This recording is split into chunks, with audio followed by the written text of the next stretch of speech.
I was looking at some pictures and video and everything I took last year, and it was just beautiful. So these blooms don't last forever. They're kind of temporary. So if I'm going to take a picture of them, I need to do it now. But yeah, I love spring. I know I've said it like 1,000 times, and you're probably thinking, oh, I wish you'd stop saying that. We know you love spring. But yep, I don't know what you call these. I think every year I say I don't know, and somebody tells me, and then I forget again whatever these are called. Somebody's going to comment and tell me, and I'll say, oh yeah, that's what it was called. So I think it was yesterday or the day before, there was a little bird sitting right there on the top of the roof of the house, chirping. Okay. All right, so I did my little walk around. I'll do that again another day whenever to get some. We have more spring. It's almost time to start having Josh cut my grass. I don't cut my own grass. I have somebody do it, and his name is Josh, and here he texted me. He says, let me know whenever you're ready for me to begin. Josh was just starting his own business, and he bought one of these big lawnmower type of things, lawnmower, tractor, whatever you want to call it.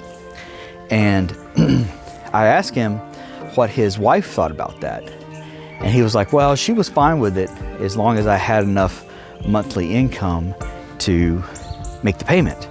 It was about that time, and he was looking for people to do, every 2 weeks to cut their grass. And I said, okay, you can do mine. So anyway, I was traveling at the time a lot. I was going back and forth to the West Coast. And so I wasn't here, but the HOA requires their grass to be cut. So he started doing my grass years ago. And I'm not traveling as much now as I used to be. I just left it going. I mean, he needs regular customers, and plus I already got rid of my lawn tractor, and I sold that.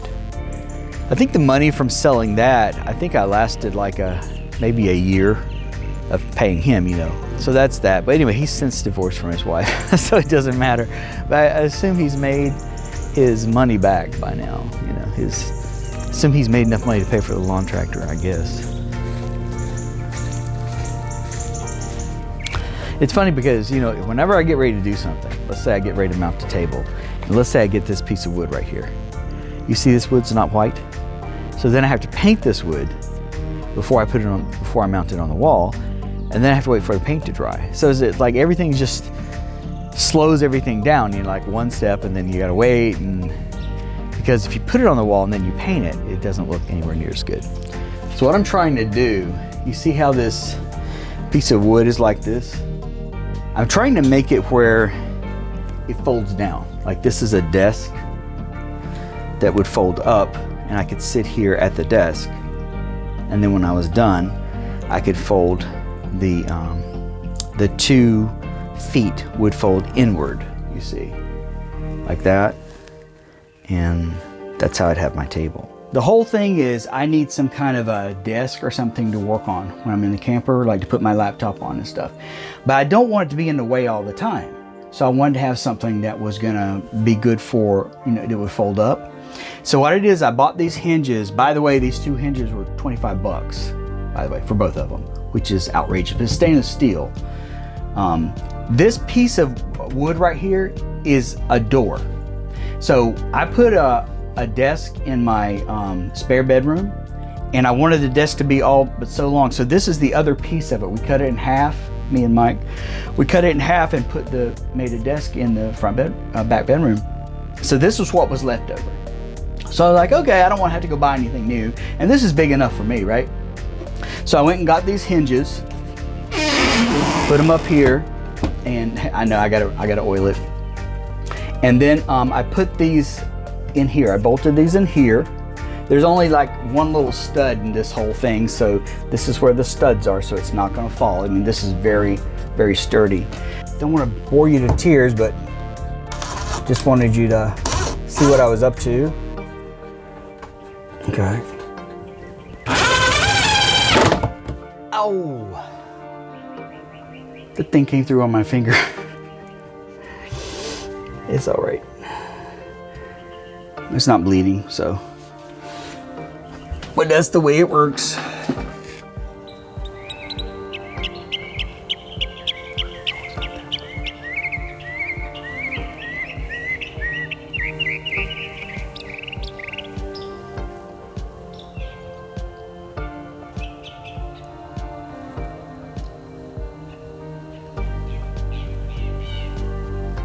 I guess they're talking to each other. Can you see him up there? You probably can't, but he's right there.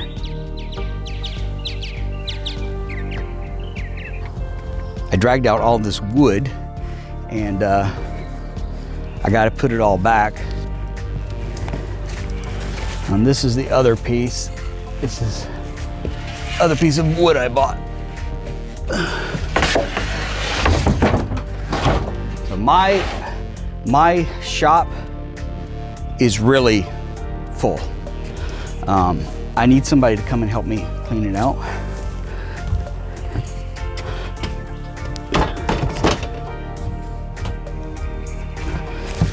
Any offers? And these are called sawhorses. I don't know how they came up with the name sawhorses, but these are made out of plastic. They used to be made out of wood. And you basically put a piece of wood down here and then you can saw on it. So these are plastic, but I'm gonna put them in the camper right now because I wanna set up my my miter saw on it, which I'll wind up showing you eventually. Rocket has been barking, wanting to get out, and I don't let him out because he barks, but see, he was just waiting to come out, waiting by the door. That's what he does. He's half hound, so that's why you see him smelling of everything. Like everywhere I walk, he can tell. He can smell my shoe prints. So that's what he's doing right now. He's like, I know you walked over here. And if it's somebody, let's say I have a visitor, he can tell it's somebody else's shoes. Rocket, come on. Come on, boy. Come on, boy. All right. I have to give him a treat because he came in when I called him. I'm gonna give you a treat.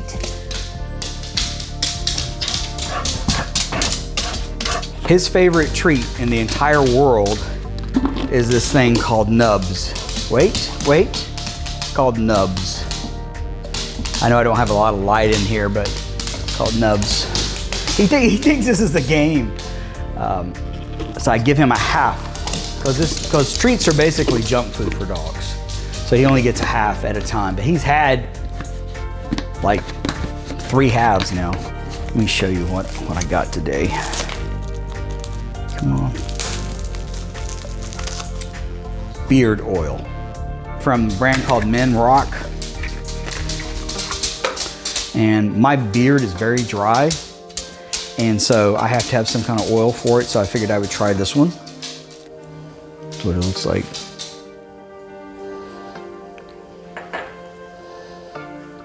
Well, not what I expected. It smells almost like a pine tree. I'm still going to use it and everything. It's different. It's almost like the mix between a pine tree and some kind of a mint. That's what it smells like. But let's see what it has, what it says on here. Well, avoid contacts with eyes and do not ingest. Okay, this is 100% vegan. Made in England. Drop a few gorgeous drops into your palm and massage it into the skin and beard. A positively manly scent with nourishing vitamin E oil works well on rough stubble through to full beards. In addition to acting like a light cologne, the oil also helps to moisturize the skin, condition follicles, and soften the beard. Rosemary, leaf oil, and cedarwood. All right, well, thanks for joining me. I just want to make a few minutes of content, let you know I didn't forget you, and let you see what was going on. So